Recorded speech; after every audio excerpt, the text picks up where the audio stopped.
Yes, Rafi, naibiyahe na rito sa Zamboanga City yung 7 sa 11 bangkay na na-recover at lumutang po sa dagat ng Basilan kahapon. Yung 4 na bangkay naman dinala sa Sulu dun sa kanilang mga kaanak. Sakay ng BRP Capones ng Philippine Coast Guard, dinala sa pier ng Zamboanga City kaninang umaga ang 7 bangkay. Nakasuot ng PPE o Personal Protective Equipment ang mga nagbaba ng bangkay na may matinding amoy na 4 na araw matapos ang trahedya. Kanya-kanyang dala ng sasakyan ng mga kaanak na kumuha sa bangkay. Ang ilan sa mga ito, diretso libing na alinsunod sa tradisyon ng relihiyong Muslim.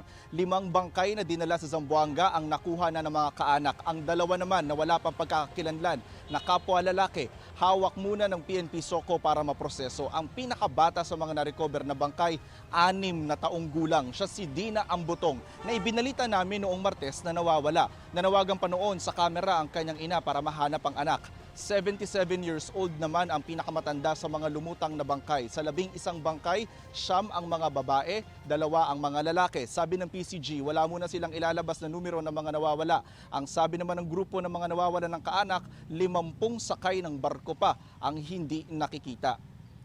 Sisidulit yung ROV at yung mga technical divers ng Philippine Coast Guard doon sa dagat ng Basilan para pumahanap na yung eksaktong lokasyon ng barko. Ang tinitiyak po ng PCG doon sa mga pamilya ng mga nawawalan pa rin po ng kaanak hanggang ngayon, hindi sila titigil sa paghahanap hanggat hindi nila nasusuyod yung loob ng lumubog na barko.